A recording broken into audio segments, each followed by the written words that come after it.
하나님이 우리에게 주신 말씀이 마태복음 5장 7절 말씀입니다. 여러분 우리 팔복 계속 해 나가고 있는데 여러분 기억하시죠? 마음이 가난한 사람, 또 의에 줄인 사람, 또 온유한 사람, 결국은 이 모든 사람들이, 이 모든 마음을 품은 사람들이 하나님을 만나는 것이죠. 하나님과 함께하는 것. 여러분 하나님이 오늘 말씀에 하나님이 그들을 자비롭게 대하실 것이다. 여러분 하나님이 우리를 자비롭게 긍휼하게 대하셔야 우리가 하나님을 만날 수 있는 것이죠. 오늘 말씀을 개역 개정으로 보면 이렇습니다. 긍휼히 여기는 자는 복이 있다.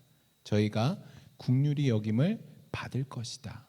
그러니까 자비, 긍휼 다 같은 단어인 거를 여러분들이 기억하시면 될 것 같습니다. 여러분 그런데 오늘 이 말씀, 본문 이 말씀이 여러분 딱 들었을 때 어떻게 이해가 되세요? 어떻게 이해가 되시나요? 꼭 이렇게 이해되지 않으세요? 내가 다른 사람에게 자비를 베풀고 다른 사람을 긍휼히 여겨야지 하나님도 나를 긍휼히 여겨 주실 것이야. 하나님이 나를 자비롭게 여겨 주실 것이야. 이렇게 혹시 이해되진 않으시나요? 그러니까 많은 사람들이 이 말씀을 보고 이렇게 마음을 먹어요. 야, 그래, 나도 다른 사람을 긍휼히 여겨야지. 나도 다른 사람을 자비롭게 대해야지. 이런 마음을 이 말씀을 통해 먹게 되는 거죠. 결단하는 것이죠. 여러분 로마서 9장 15절 16절 말씀이에요. 제가 여기 있는데 한번 잘 보세요. 하나님께서 모세에게 말씀하시기를 내가 긍휼히 여길 사람을 긍휼히 여기고 불쌍히 여길 사람을 불쌍히 여기겠다 하셨습니다. 그러므로 그것은 사람의 의지나 노력에 달려 있는 것이 아니라 하나님의 자비에 달려 있습니다. 여러분 이 말씀을 보면 사도 바울이 어떻게 얘기하냐면 이 긍휼이나 자비는 사람의 노력이나 힘으로 나 저 사람을 긍휼하게 여겨야지, 나 저 사람 자비롭게 여겨야지 하는 각오로 얻어질 수 있는 게 아니다라는 것이에요. 이해되시나요? 그러므로 사람의 의지나 노력에 달려 있는 것이 아니라 하나님의 자비에 주어지는 것이다. 여러분 긍휼은, 자비는 하나님의 것이에요. 하나님이 주신다라는 것이죠.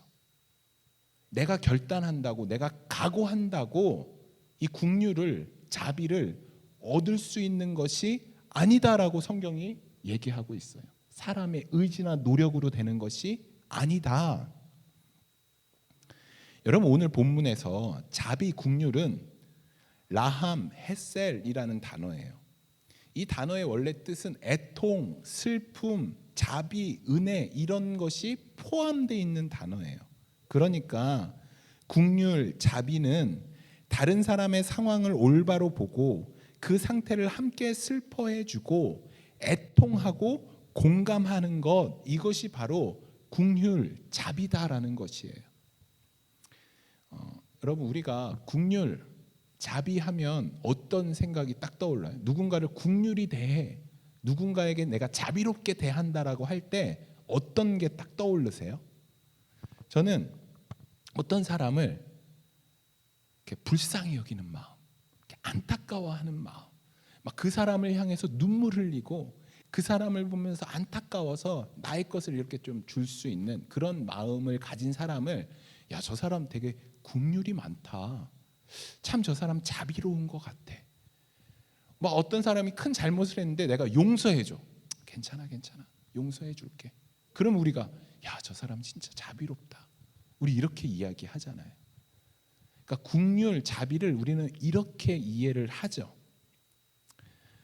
여러분 그 시편 말씀을 보면 이런 말씀이 있습니다. 62편 12절 주여 인자함은 주께 속하오니 주께서 각 사람이 행한 대로 갚으심이니이다. 개역 개정이에요. 여러분 여기서 인자함이 헤세드예요. 헤세드. 똑같은 국률과 자비와 똑같은 단어예요. 우리 저기 폴 목사님 사는 리틀베리에 헤세드 있잖아요. 카페 이름. 예, 그 헤세드 카페가 은혜라는 단어예요. 은혜. 그러니까 은혜, 국률. 그러니까 인자라는 것도 같은 단어예요. 그러니까 인자도 국률이랑 자비랑 같은 단어인 것이죠. 그런데 주여 인자함이 누구한테 속해 있다라고 얘기하는 거죠. 국률이, 자비가 주님께 속해 있다라는 것이에요. 이 말은 정확하게 번역을 하면, 그러니까 원어대로 직역하면 이것이에요. 주님은 국률입니다 하는 거예요. 주여 인자함은 주께 속하여 오니를 바로 직역하면 주님은 국률입니다. 주님은 인자입니다. 주님은 국률, 인자, 자비 자체입니다. 이렇게 해석할 수 있는 것이에요. 여러분, 그런데 좀 이상하지 않나요? 이 국률 자체이신, 자비 자체이신 하나님이 뭘 하신대요? 각 사람이 행한 대로 갚으신대요. 여러분, 무언가 갚은다라는 것은 국률과 자비랑은 좀 연결되지 않는 것 같아요. 국률하신 하나님이 사람의 행위대로 한마디로 벌 주신다는 거거든요. 좀 안 맞지 않나요? 벌 주신다. 국률이 가득하신데, 국률 자체이신데, 자비 자체이신데 하나님이 그 사람의 행한 대로 벌을 주시겠대요. 이게 무슨 말이냐? 여러분, 성경에서 국률, 자비는 우리의 것이 아니라고 얘기해요. 아까 들었죠? 우리의 것이 아니에요. 하나님의 것이에요. 우리 삶 속에 그런데 국률함, 자비함이 드러날 때가 있어요. 그런데 이것이 내 칭찬으로 연결돼요. 내가 사람들에게 인정받아요. 내가 막 다른 사람을 위해서 아파하는 모습을 통해서 사람들이, 혹은 내가, 난 이렇게 국률이 많은 사람이야. 야, 저 사람은 국률이 많아. 내가 드러나는 것이에요. 자비함과 은혜를 통해서 하나님이 드러나는 것이 아니라 내가 드러나는 것이에요. 국률은 누구 건데? 하나님의 건데. 자비는 누구 건데? 하나님의 것인데 그 영광을 내가 취하는 것이에요. 그래서 하나님이 사람이 행한 대로 갚으시겠다. 한마디로 그거예요. 야, 이 국률함 내 거야. 너 나의 거 뺏지 마. 나 대신 국률한 척 하지 마. 나 대신 자비한 척 하지 마. 이렇게 얘기하는 거예요, 하나님이. 좀 이해가 잘 안 되시죠? 계속 가보면 이해를 하실 거예요. 여러분, 예수님이 주신 말씀을, 오늘 예수님이 우리에게 주신 말씀을 쉽게 풀면 이 말씀이에요. 하나님의 국률, 자비를 입은 사람은 하나님의 국률, 자비를 나타내는 사람이다. 그가 복받은 자다. 여러분, 제가 이 말씀을 준비하면서 우리의 이 얄팍한 눈물과 아픔으로 성경이 말하는 이 국률을 여러분 나타낼 수 없다라는 것이에요. 여러분, 우리 세상에 그 아픔을 보면서 눈물 보이고 어떤 사람을 내가 용서하고 그런 모습을 보면서 야, 너 참 국률이 많아. 넌 참 자비가 많아. 이런 말을 듣게 돼요. 저도 여러분 아시잖아요. 제가 참 자비롭고 국률함이 많은 거. 제가 예전에 어렸을 때, 준섭이보다 어렸을 때예요. 저희 집이 오르막길에 있었는데, 저희 아파트가 오르막길이에요. 그런데 항상 그 번데기 파는 할아버지 할머니가 그 언덕길을 이렇게 밀고 올라가시는 거를 제가 늘 봤어요. 그래서 항상 제가 그걸 도와줬어요. 미는 거를. 그런데 이제 그거를 저희 어머니가 아시고 칭찬을 엄청 했어요. 근데 제가 국률이 많아서 자비가 많아서 그 일을 한 게 아니라 그거 하니까 번데기를 공짜로 주시는 거예요. 그거 먹으려고 그거 한 거예요. 돈이 없으니까. 그리고 어머니가 칭찬하니까 그 칭찬이 듣기 좋아서 그 일을 계속한 거예요. 그런데 저희 어머님 저한테 넌 참 사랑이 많구나 이렇게 말씀하시는 거예요. 저는 사랑이 많아서 한 게 아니라 그거 먹고 싶은 거, 칭찬받고 인정받는 게 좋아서 그 일을 한 건데, 여러분 얼마 전에 우리 큰 일들이 있었잖아요. 비행기 사고도 있었고 산불도 있었고. 근데 제가 비행기 사고나 산불 나는 것들을 뉴스로 봤어요. 유튜브로 보고 너무 가슴이 아프더라고요. 그래서 실제로 그 자리에서 기도를 했어요. 하나님, 아픔 당하신 분들 위로해 주세요. 하나님, 저희 산불 나신 분, 고통 당하시는 분 하나님이 위로해 주세요. 기도했어요. 그러고 나서 곧바로 다른 유튜브를 보는데 웃긴 걸 봤어요. 근데 바로 제가 웃고 깔깔대는 모습을 제가 인지하기 시작한 거예요. 방금 전에 그 아픔을 봤는데, 방금 전에 그 정말 가슴 아픈 일들을 봤는데, 바로 후에 물론 기도 잠깐 했지만 바로 뒤에 웃긴 거 있다고 그 슬픔들을 다 잊어버리고 바로 그냥 웃어버리는, 여러분 그것이 바로 우리가 갖고 있는 얄팍한 국률이에요. 얄팍한 자비예요. 그것을 성경에다가, 그것을 하나님의 마음이라고 포장할 수 없는 거예요. 그것이 우리에게 자랑이 될 수 없는 거예요. 어떻게 그런 국률을 자랑할 수 있어요? 하나님 앞에서. 어떻게 그런 자비를 자랑할 수 있어요? 하나님 앞에서. 여러분, 하나님이 우리에게 보여주신 국률, 성경에서 말하는 하나님이 말씀하시는 자비가 어떤 것인지를 우리가 깨달은다면 절대로 우리의 이 얄팍한 국률을 자랑하고 사람들 앞에 그거 칭찬받으면서 으쓱대고 좋아하는 것, 이룰 수 없는 것이죠. 여러분, 하나님이 우리에게 보여주신 국률이 어떤 건 줄 아세요? 하나님이 우리에게 보여주신 자비가 어떤 건 줄 아세요? 제가 그 이야기 오늘 해드리려고 해요. 여러분, 이 이야기 잘 들어보세요. 제가 여러분들께 자주 했던 말씀인데, 이 하나님이 우리에게 보여주신 이 국률과 우리가 으쓱하면서 사람들 앞에 자랑 삼아 보이는 그 자비와 국률이 얼마나 큰 차이가 있는지 여러분 깨달으시기를 간절히 소망합니다. 여러분, 하나님은 하나님의 나라를 이루길 원하셨어요. 그런데 에덴 동산에서부터 실패가 됐죠. 인간이 죄를 범했어요. 인간이 하나님을 떠났어요. 그래서 하나님이 그 에덴 동산을 막아버리셨어요. 그리고 나서 하나님이 다시 아브라함을 선택해요. 그리고 그 아브라함과 그의 자손들을 통해서 하나님의 나라를 이루시려고 해요. 그리고 아브라함에게 하나님이 복을 주시죠.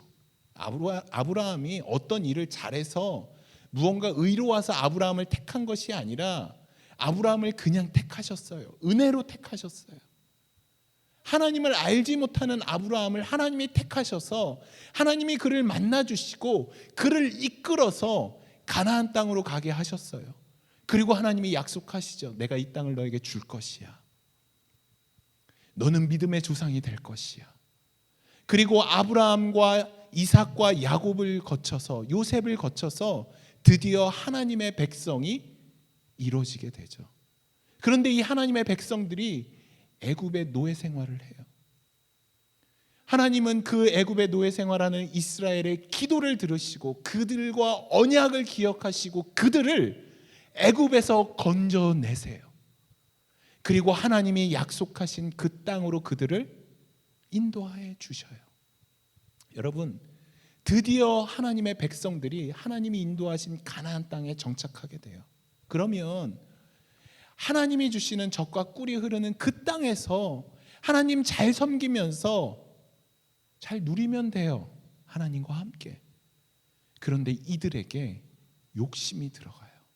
에덴 동산에 아담과 하와에게 들어갔던 그 욕심, 동일한 욕심이 이스라엘 백성들에게 들어가요. 내가 하나님처럼 돼야지. 그리고 그들이 하나님 대신해서 왕을 세워달라고 하죠. 그리고 그 왕을 세운 국가는 하나님을 버리고 이방신을 섬기게 돼요. 여러분, 이방신을 섬기게 된 그 나라를 하나님이 멸망시켜요. 그 땅에서 뽑아서 다른 바벨론의 포로로 잡혀가게 돼요. 여러분, 그 바벨론 포로에서 어떤 일이 벌어진 줄 아세요? 하나님이 그들을 바벨론 포로에 처박아 두고 너희들 벌받아 하신 게 아니에요. 여러분, 그 바벨론 포로 생활 때 무엇이 생겼냐면 모세오경이 쓰여져요. 이들이 비로소 하나님이 어떤 분이신지를 알게 돼요. 여러분, 모세오경만 쓰여졌나요? 아니, 회당이 생겨나요. 하나님의 말씀을 직접적으로 가르치기 시작해요. 여러분, 다시 포로 귀환이 돼요. 어떤 일이 일어나는 줄 아세요? 이스라엘 가운데 여러분, 회개 운동이 일어나요. 하나님의 말씀, 하나님의 절기를 다시 지키는 일들이 일어나요. 그런데 가슴 아프게 그 일들이 오래 지속되지 않아요. 다시 그들이 하나님을 버리게 돼요. 여러분, 포로 이후에 그들이 하나님을 버린 건 진짜 버린 거예요. 왜냐하면 포로기 때 하나님을 알았거든요. 모세오경을 통해 하나님의 법을 알았거든요. 회당을 세워서 그들이 하나님의 말씀을 가르쳤는데 그 이후에 다시 하나님을 떠나요. 그런데 하나님이 그들을 찾아오셔요. 그리고 이렇게 말씀하세요. 하나님이 말라기 1장 2절에서 얘들아, 나 버리지 마. 나 너희들 사랑해.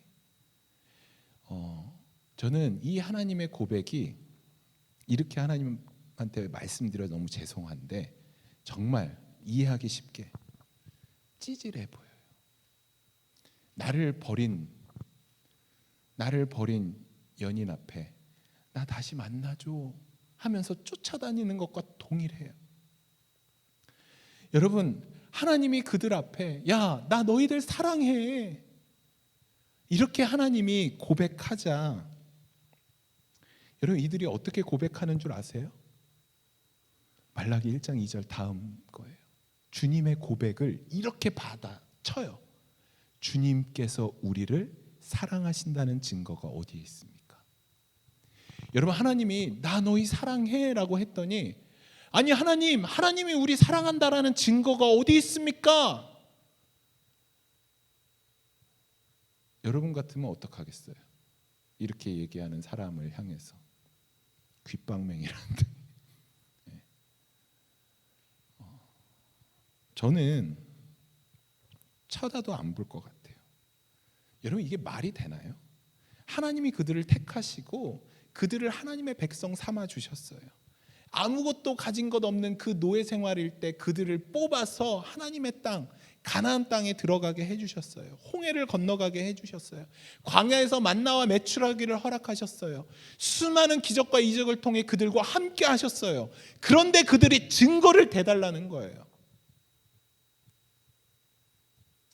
여러분, 근데 우리의 모습도 이러죠.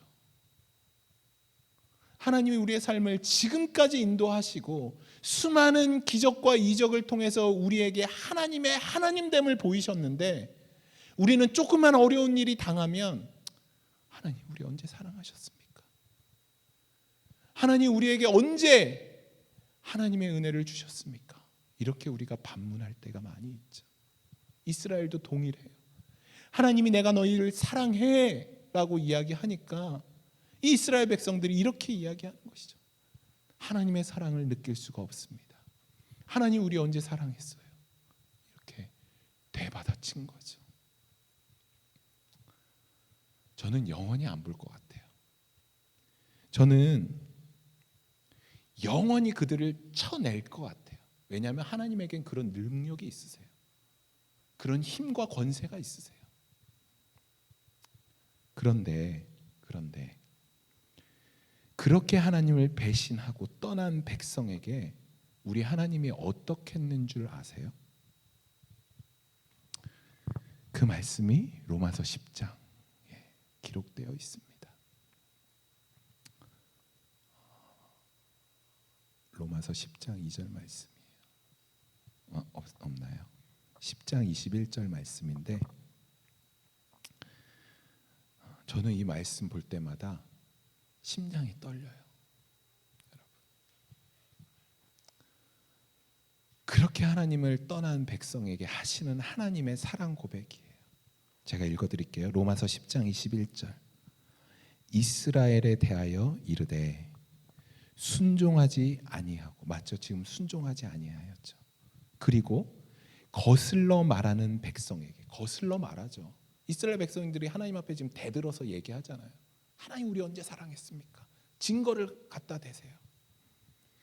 이스라엘에 대하여 이르되 순종하지 아니하고 거슬러 말하는 백성에게 하나님이 어떻게 했냐면 내가 종일 내 손을 벌렸노라. 이게 하나님이 결정하신 태도예요. 이게 하나님이 우리를 향해서 내가 이렇게 할 것이다 라고 하신 태도예요. 하나님을 향해서 등을 돌린 그 백성들을 향해서 하나님이 그 등 뒤에서 하신 일이 뭐냐면 손을 벌리고 그들을 기다리기로 결정하신 거예요.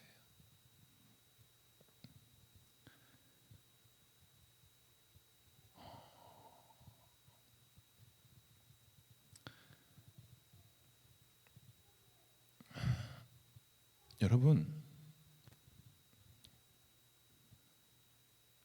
종일토록 하나님이 우리를 기다리시는, 이것이 성경에서 얘기하는 긍휼, 자비, 은혜인 것이죠.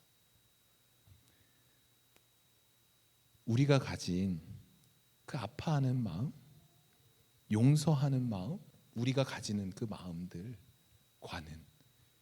비교할 수도 없는 긍휼과 자비와 은혜인 것이죠. 그것을 어디 감히, 우리의 이 얄팍한 긍휼을 어디 감히 하나님 앞에 내밀겠어요? 우리의 얄팍한 이 자비를 어디 감히 그것 조금 내세우고 사람들 앞에 우리가 칭찬받겠어요? 인정받겠어요? 나에게 이만큼 사랑이 많아.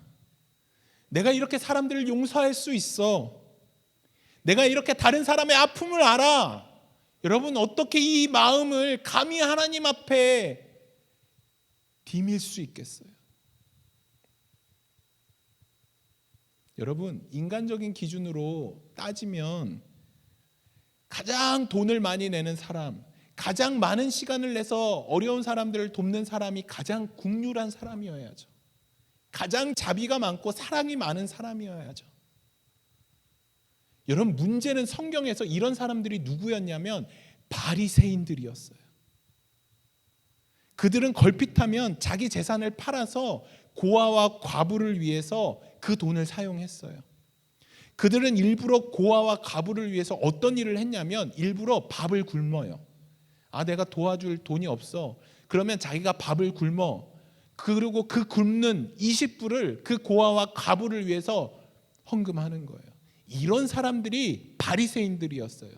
그런데 그 바리새인들을 향해서 예수님이 뭐라고 말씀하셨냐면 악하다라고 얘기하시는 거예요. 그런 긍휼, 자비, 내 앞에 말도 꺼내지 마.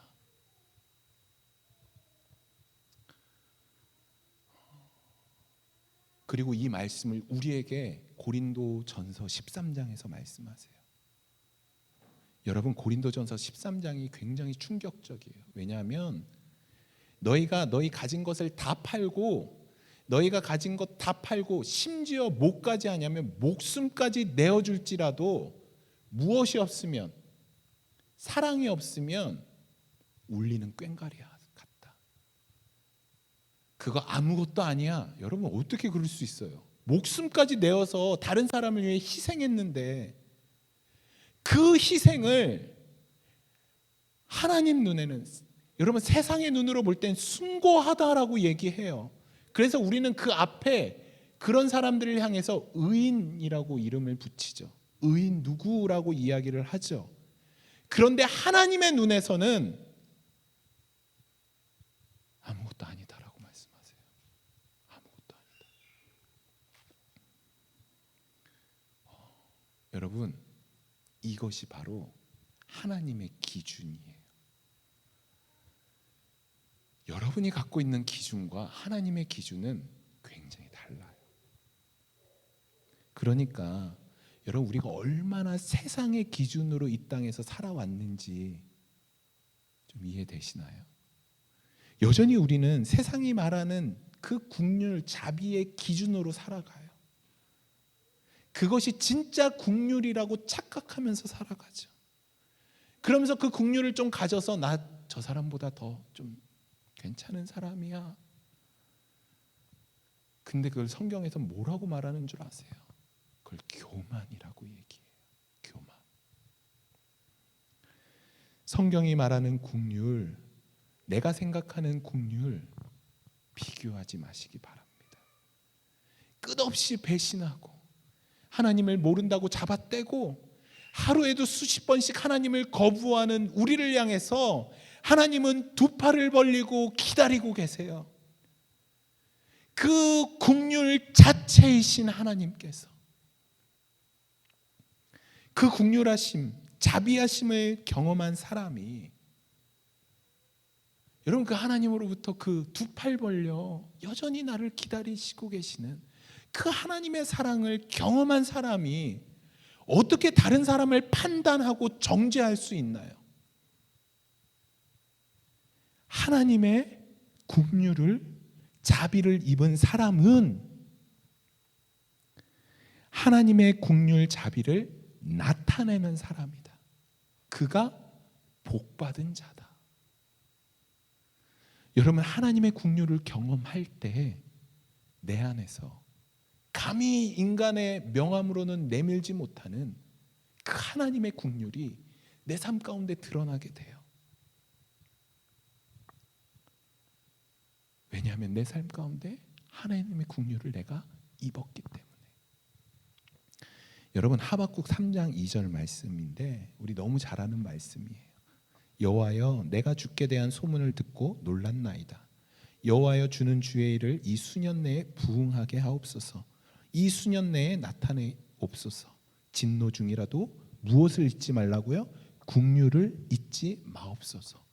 여러분, 하나님의 국률이 언제 나타나나요? 이때 하나님의 국률이 언제 나타나냐면 하나님의 진노 가운데 나타나요. 하나님의 진노. 우리가 죄 가운데 있을 때 하나님의 국률이 필요한 거예요. 여러분, 그러니까 하나님 앞에서 의로운 척하지 마세요. 하나님 앞에서 자꾸 내 의로움을 드러내려고, 저 예전에 제가 얘기했잖아요. 뭔가 죄 지었으면 하나님이 내 기도 안 들어줄 것 같아. 그래서 자꾸 막 회개를 막 해. 그리고 하나님, 저 이제 회개하고 한 몇 주간 이제 막 똑바로 살려고 해요. 성경 읽고 기도하고 죄도 안 지으려고 막 거짓말도 안 하고 욕도 안 하려고 막 힘쓰다가 이제 하나님 앞에 기도하죠. 하나님, 저 이제 좀 깨끗합니다. 이제 제 기도 들어주셔야죠. 자꾸 저의 이 의로움을 하나님 앞에 내밀면서 하나님이랑 딜하려는 거예요. 하나님, 이제 내 기도 들어주세요. 그리고 좀 죄 지으면 다시 하나님 내 기도 안 들어주시겠지. 하나님 나 함께 안 하겠지. 여러분, 이 착각 가운데 우리가 늘 살아간다고요. 그런데 그거 아니래요. 진노 중에 하나님의 국률이 필요하다라는 것이에요. 진노 가운데 하나님의 국률이 우리 가운데 임하신다라는 것이에요. 여러분, 이것을 가장 잘 나타난 게 스바냐서예요. 스바냐서에서 하나님의 진노 중에 살아남은 사람이 있대요. 하나님의 진노 중에 살아남은 사람이 있는데 그게 누구냐면 노아예요. 여러분, 하나님의 진노가, 심판이 사람들을 다 죽이는 그 홍수로 임했어요. 그런데 노아가 살아나요. 노아가 하나님의 진노를 받은 것이 아니라 무엇이 하나님의 진노를 받게 되냐면 방주가 하나님의 진노를 받게 돼요. 그게 무슨 말이냐면 여러분을 지금 예수 그리스도의 보혈의 피가 덮어져 있다는 거예요. 하나님이 여러분들을 죄인으로 보시는 것이 아니라 예수 그리스도의 보혈의 피로 여러분들을 의인으로 보신다는 거예요. 그게 국률이에요. 국률. 나를 죄인 자체로 보는 것이 아니라 예수 그리스도의 보혈로 인해 우리를 의인으로 칭해 주시는 것, 의인으로 봐주시는 것, 이것이 하나님의 국률이고 자비다라고 성경이 말하고 있는 것이죠. 여러분, 부흥이 뭔 줄 아세요? 여기가 꽉 차는 게 사람이 몰려와서 부흥이 아니에요. 부흥의 원어의 뜻은 새롭게 되다예요. 새롭게 되다. 진노 중이라도 긍휼을 잊지 마옵소서. 부흥하게 하옵소서. 하나님의 긍휼이 임할 때 우리가 새롭게 되는 것이 부흥이라는 것이에요. 저는 오늘 이 시간 저와 여러분 가운데 하나님의 부흥이 일어나기를 소망합니다. 새롭게 되기를 소망합니다. 나의 힘과 능력으로 새롭게 되는 것이 아니라 하나님의 긍휼로, 그 긍휼을 경험한 자로서 내 안에 하나님의 긍휼이 차오르는 거예요. 성령 충만함이라고 하는 것이죠. 이것을 하나님의 긍휼을 경험한 자는 하나님의 긍휼로 살아갈 수 있는 것이죠. 여러분, 우리의 얄팍한 긍휼, 자비, 그거 내세우는 우리의 인생이 아니라 하나님의 긍휼을 경험하는 것, 매일매일 두 팔 벌려 나를 기다리시고 있는 모습 그대로 나를 인정하시고 받아주시는 그 하나님의 사랑 앞에 나의 것을 내세우는 것이 아니라 하나님의 사랑만 드러내고 하나님의 긍휼만 드러내서 내가 영광받고 내가 인정받는 인생이 아니라 나의 삶 가운데 나의 그 하나님의 긍휼이 드러나 하나님이 영광받으시고 하나님이 찬양받으시는 그런 저와 여러분들의 인생이 되기를 간절히 소망합니다. 우리 이 시간 같이 기도하실까요?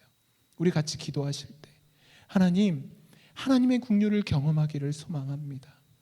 나를 있는 모습 그대로 지켜보시고 나를 있는 모습 그대로 받아주시고 용납해 주시는 그 하나님의 사랑 앞에, 그 긍휼하심 앞에 내가 나아가기를 소망합니다.